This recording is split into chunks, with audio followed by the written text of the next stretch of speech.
ibadah ini persekutuan ibadah jemaat Kolom 4 pada malam hari ini ditabiskan di dalam nama Allah Bapa, Anak, dan Roh Kudus. Amin. Marilah kita bersama-sama membaca Alkitab dalam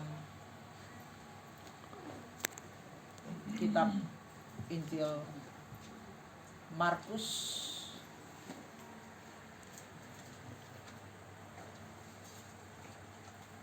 pasal 16 ayat 1 sampai dengan ayat 8.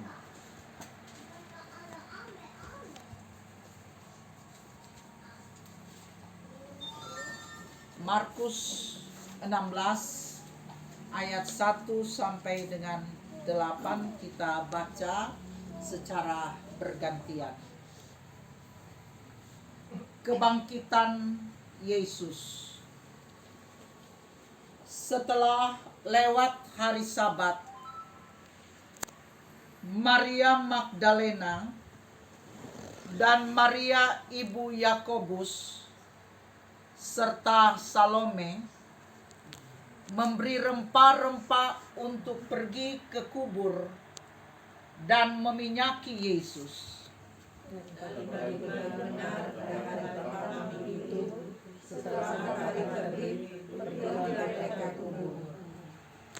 Mereka berkata seorang kepada yang lain, "Siapakah yang akan menggulingkan batu itu bagi kita dari pintu kubur?"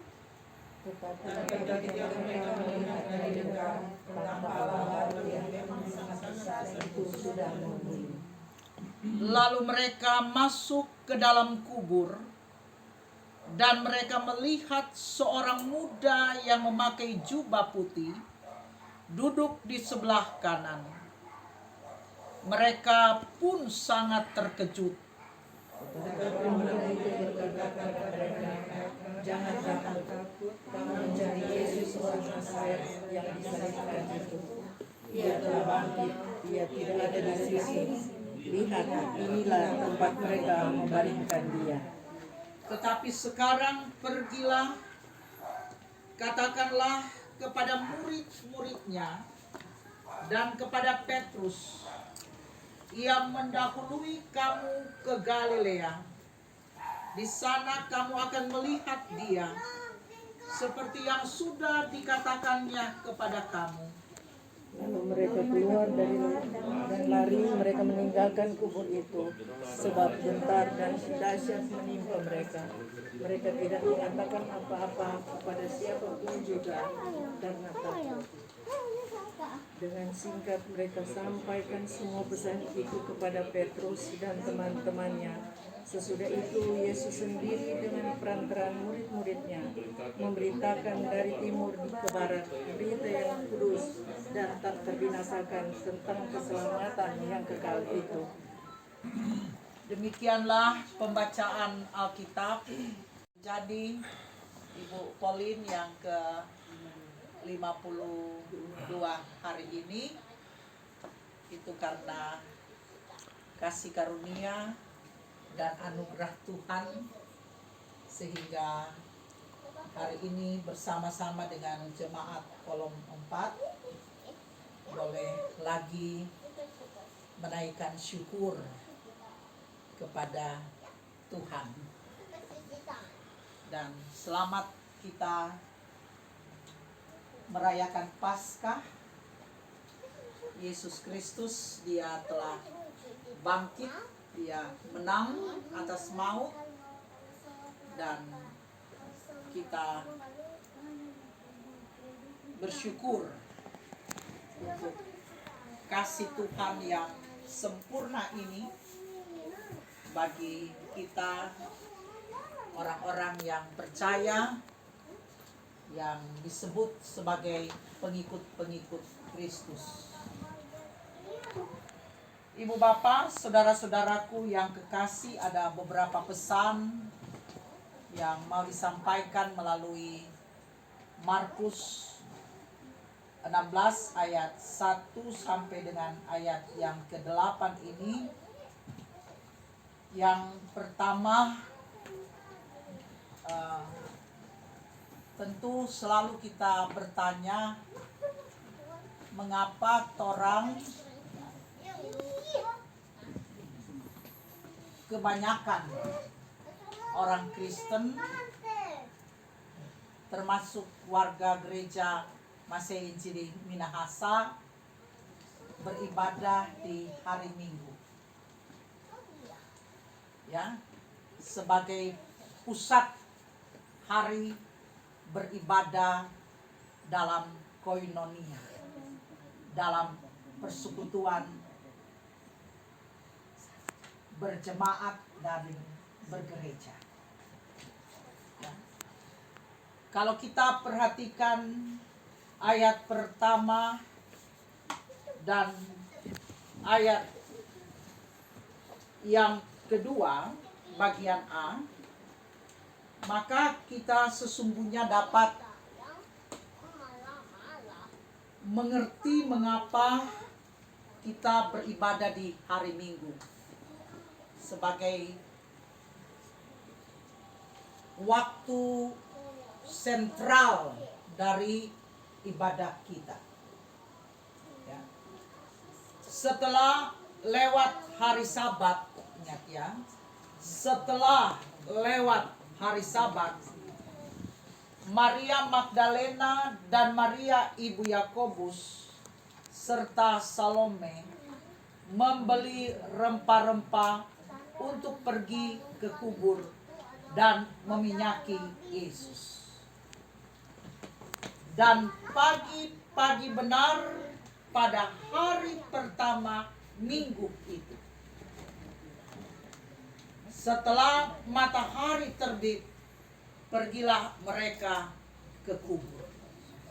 Jadi, ini menjadi dasar pemahaman kita mengapa kita beribadah di hari Minggu. Ya. Karena hari Minggu itu hari di mana Kristus bangkit, dan bagi gereja-gereja mula-mula ditetapkanlah bahwa hari Minggu itu adalah hari di mana kita beribadah kepada Tuhan. Kita lihat juga dalam Kisah Para Rasul 20 ayat 7. Pada hari pertama dalam minggu itu, ketika kami berkumpul untuk memecahkan roti, Paulus berbicara dengan saudara-saudara di situ karena ia bermaksud untuk berangkat pada keesokan harinya.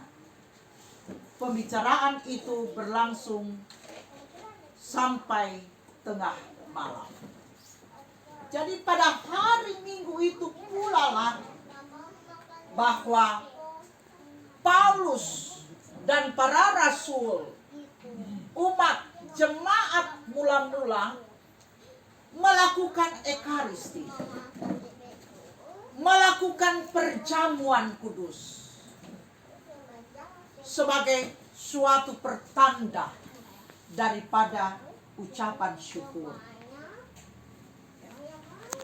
Jadi begitu sangat jelas bagi kita ketika kita orang bertanya, mengapa hari Minggu orang bergereja, beribadah di hari Minggu. Ya, semata-mata dasarnya karena kita mensyukuri kebangkitan daripada Tuhan Yesus Kristus. Nah, yang berikut saudara-saudaraku yang kekasih di dalam Tuhan,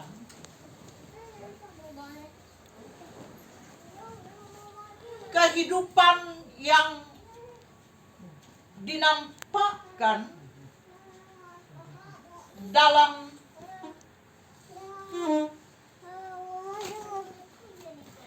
tampilan perempuan-perempuan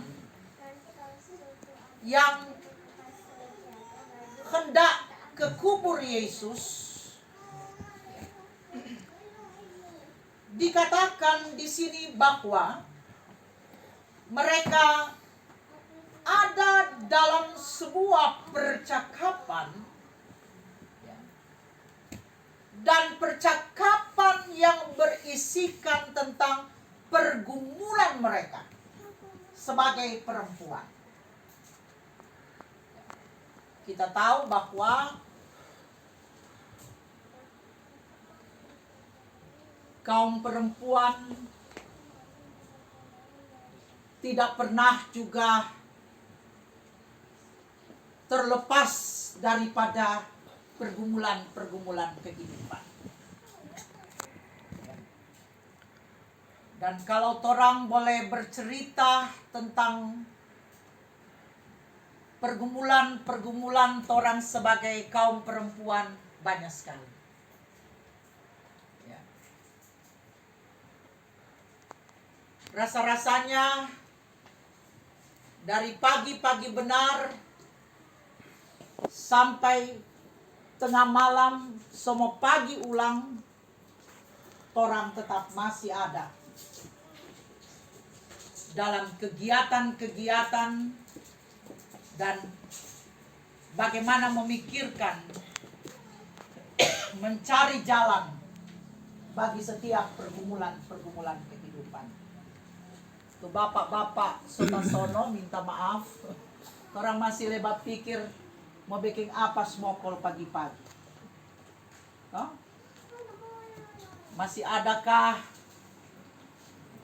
tuh bumbu-bumbu dapur forma olah tuh makanan? Masih, ya. Pagi-pagi anak-anak belum bangun, peitual esto belum bangun, orang sebangun lebih dulu. No?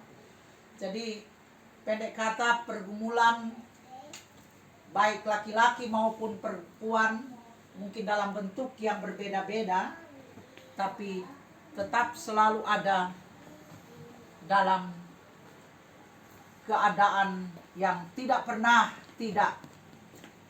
Itu pergumulan persoalan kehidupan itu ada. Sama seperti para perempuan-perempuan ini, mereka bertanya, siapakah yang akan menggulingkan batu itu bagi kita dari pintu kubur? Kita dapat membayangkan, ya, niat yang baik, ya, untuk meminyaki, untuk merempahi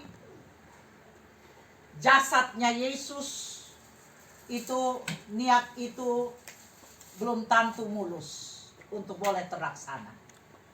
Ya, niat yang baik itu. Harapan-harapan yang baik itu belum tentu juga bisa dicapai dengan mulus, lancar-lancar, ya. Tapi ada tantangan, ada pergumulan yang telah menjadi percakapan bersama di antara perempuan-perempuan. Siapa yang mau gulingkan nih batu ini? Tentu sadar akan segala kelemahan fisik, ya.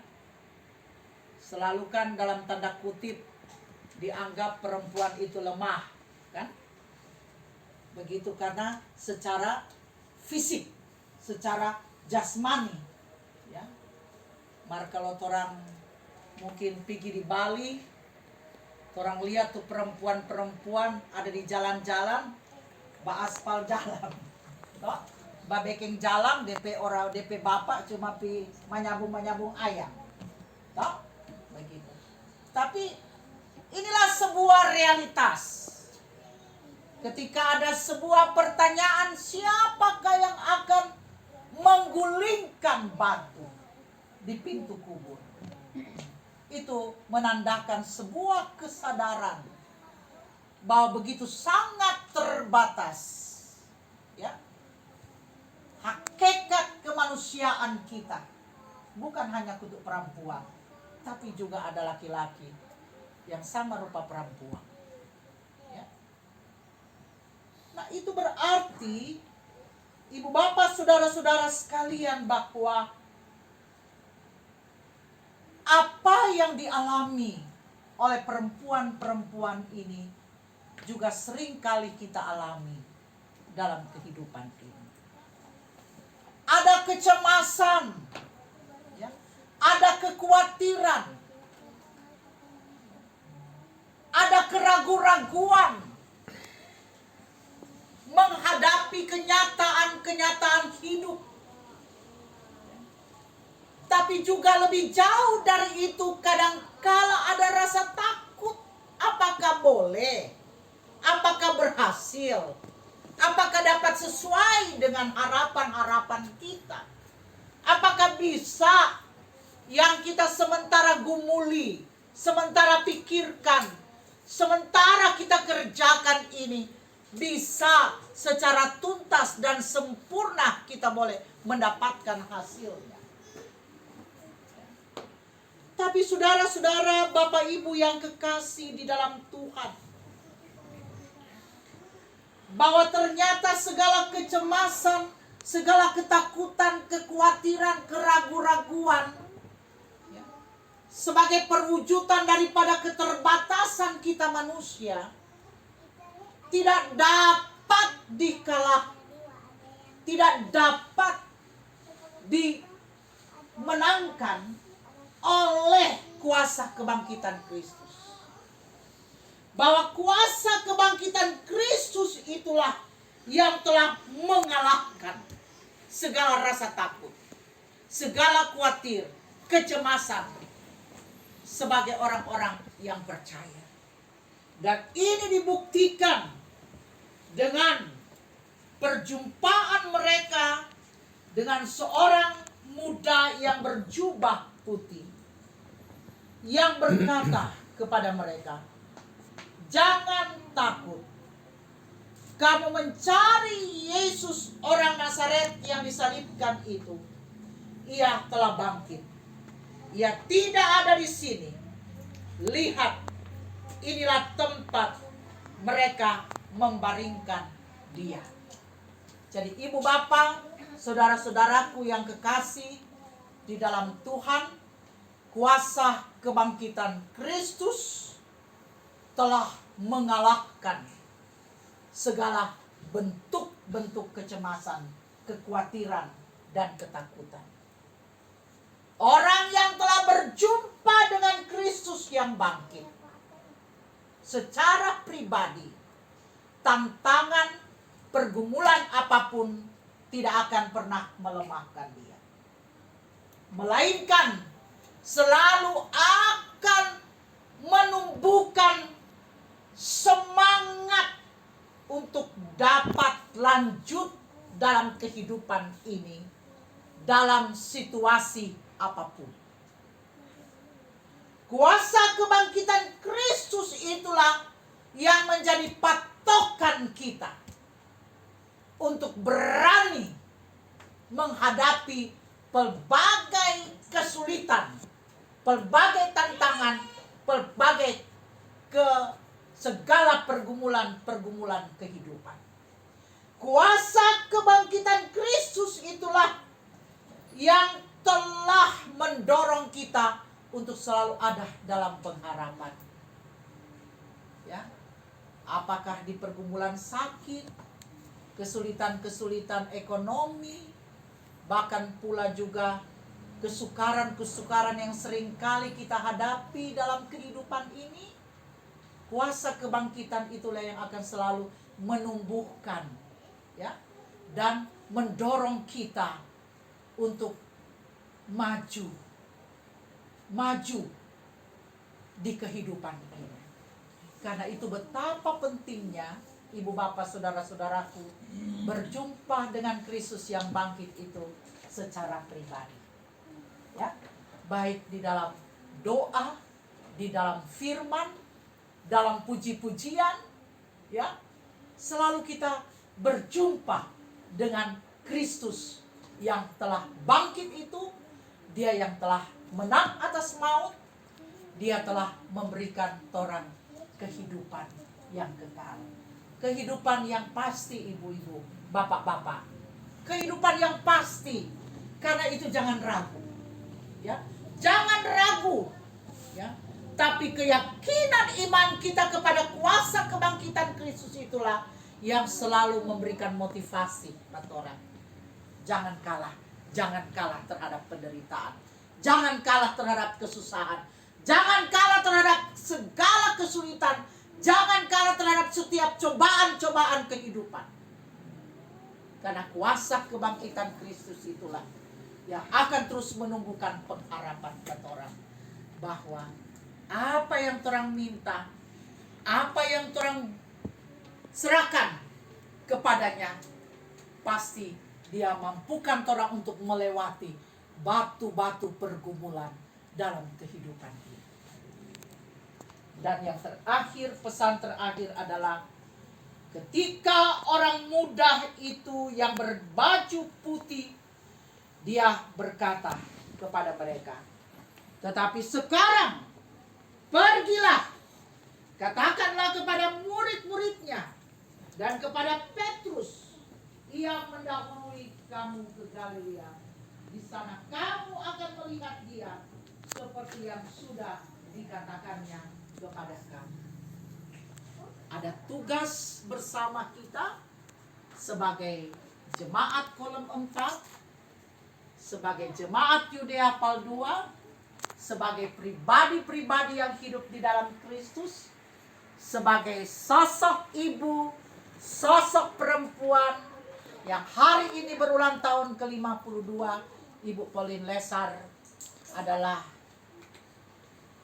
terus memberitakan tentang Kristus yang telah bangkit.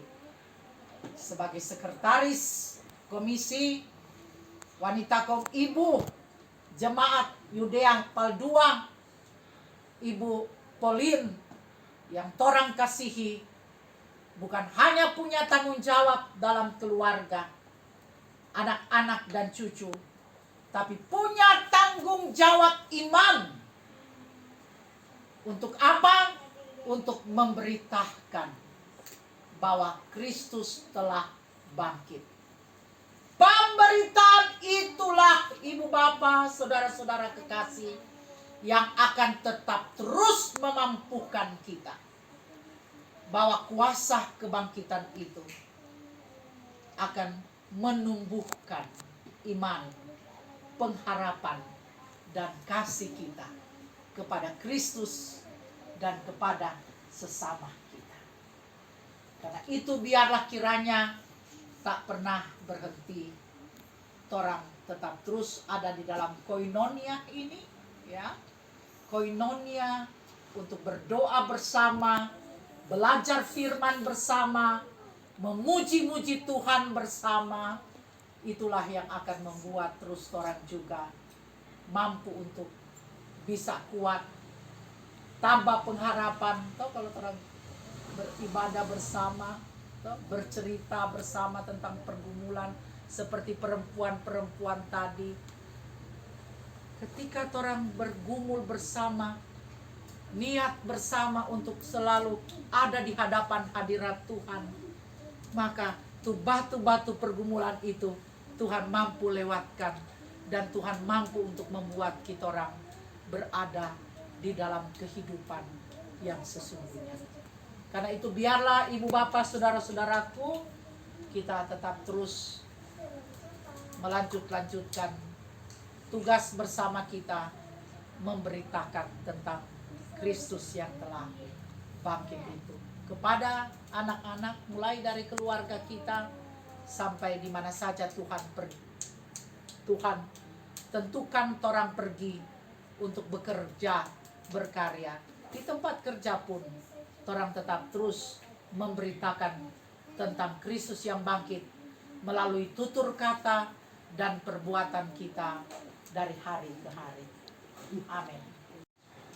kasih karunia dan damai sejahtera dari Tuhan Yesus Kristus senantiasa menyertai kehidupan keluarga Ibu Pauline Lesar, keluarga Winerungan Lesar, keluarga Tiwatu Winerungan, bahkan kita sekalian sekarang dan untuk selama-lamanya.